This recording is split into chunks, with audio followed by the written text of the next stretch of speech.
But before we jump in, our friends at Bet Online, your number one source for all your sports betting needs this season. They've got baseball, golf, soccer, all the top fights, UFC, MMA, and boxing, plus every stat, matchup, and even live odds and spreads. While the games are being played, when the game's over, head on over to the online casino, get on a game of blackjack or poker.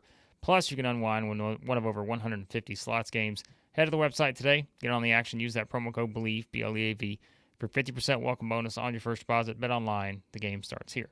All right, Max, let's jump right in. Guess the starting lineup. And we're back to Big Blue Nation, to the Kentucky Wildcats for this edition of Guess the Starting Lineup. And boy, we got a lot of interesting options for this one. We've said like the past couple of weeks, we're like, we feel pretty confident about, I don't know who it was, Tennessee, Auburn, teams like that. But with Kentucky, good luck because, man, there are a lot of interesting possibilities, of course, because Kentucky has a pretty much new look roster and you have a new coach. So there are a lot of intangibles here that like we just don't know how we, maybe quantify exactly where to put, these guys. But Max, this should be an interesting exercise. Maybe the most challenging one we've had so far, just based on how Mark Pope has put this roster together and seeing the different combinations that he has to play with here. Yeah, and Mark Pope doesn't really play with concrete Yeah, I positions, was gonna so say he it's doesn't not like like we're adhere to the rules of traditional basketball. So it's just who knows who he's gonna throw out there. So yeah. So we usually start with our locks, who we think we know is starting, and I only have two for you. I think, well, maybe three, but I think we've got to start with Jaxson Robinson. yeah, Jackson's got to be in there. I know he was sixth man of the year last year at BYU, but he played starter minutes. I mean, he was a starter basically without the tag of being a starter. I think he's going to be, there. What was everyone calling him? The bucket getter. We needed a bucket getter, right? Whatever you want to call it, Jaxson Robinson. And then the other guy I have locked in, Lamont Butler. yeah, I don't know. You can't leave that guy off the court. no, I agree. Those are locks. I don't know how they wouldn't be just based on how the roster is constructed. And then, I mean, that's where it gets interesting because, like we said, they do have Kerr, Kriisa added to the mix.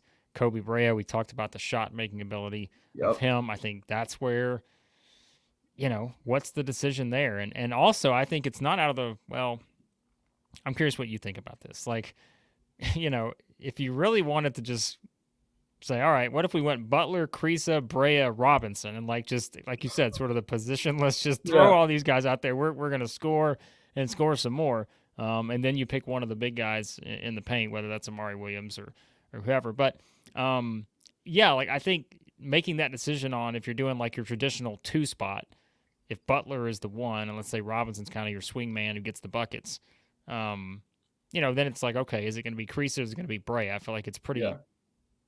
clear cut. It's one of those two guys. Like I'd be Yeah. shocked if it's not. So So who do we want to go for the sake of this segment? I personally have Kriisa just because of the accolades at Arizona, the yeah, big time games. He's been a starter for a while, but I could definitely see Brea being there.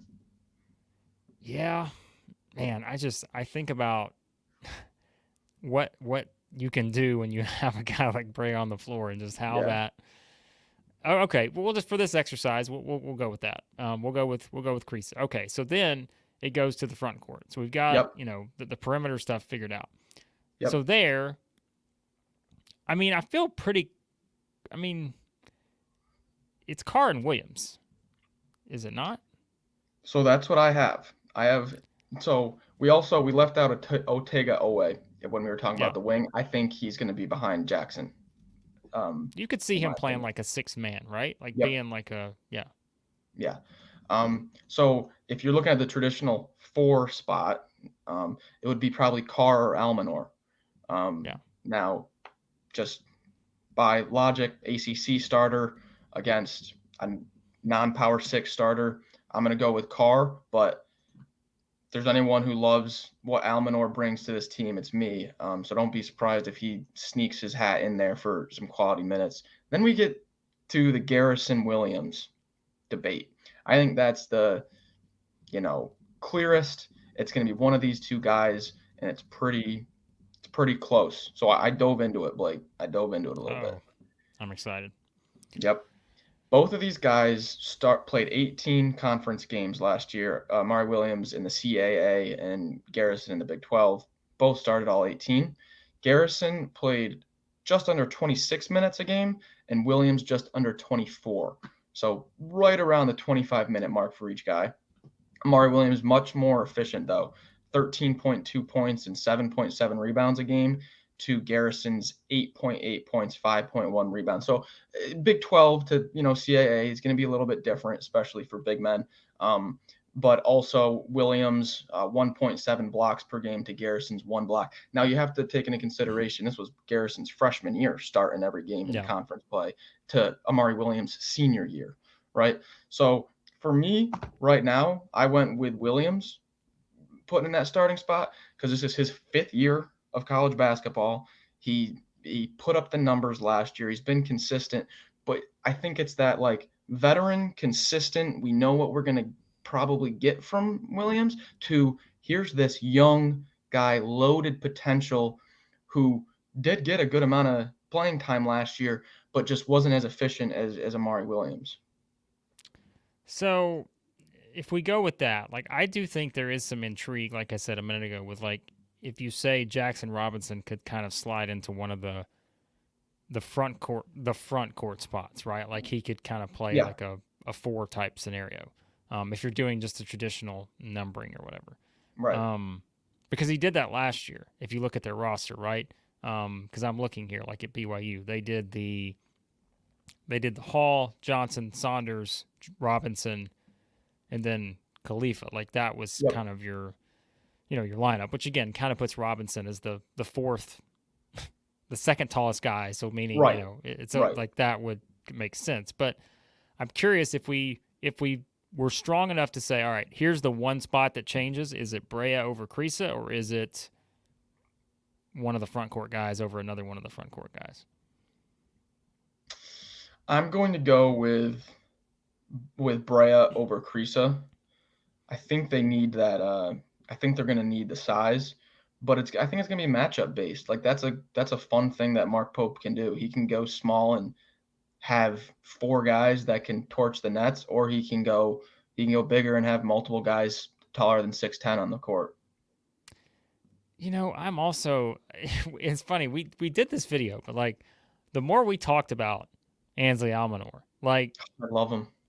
I think like he is someone too, like you just look at it and I wonder how long, if let's say he's not from day one, if he's not, like I wonder how long it takes, because we talked about just kind of the nature of his game and the production element. And like, again, you're talking about a guy who can step out and make shots, and I mean, he's not as tall, like it doesn't give you the 2-6-10 combo if you do the Williams Carr, but man, I don't know. I feel like he's the kind of guy, if, just for Mark Pope, I feel like Almonor may be the kind of guy that's just very hard to keep off the floor.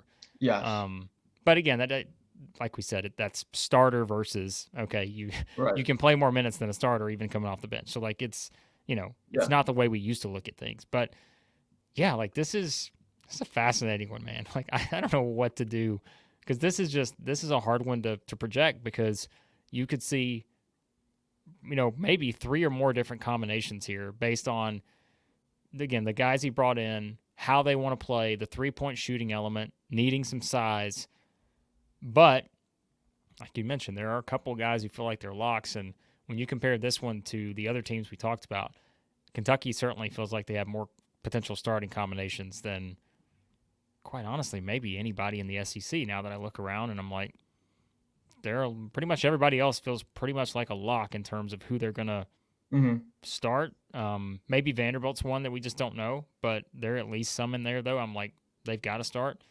But Kentucky may be the biggest wild card. So I don't make many guarantees, and usually when I do, they don't end up all that well for me.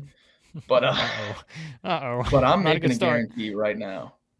This man Ansley Almonor is going to be on the court. I'm telling you right now, he's going to find a way. This guy's work ethic and his spacing, he's going to find a way on the court. But if I got to lock in a starting 5 right now, I'm going Kriisa and Butler, kind of trading off the ball handling roles. Give me Jaxson Robinson on the wing with Andrew Carr, that kind of stretch 4 big man role, and I'll go with Amari Williams.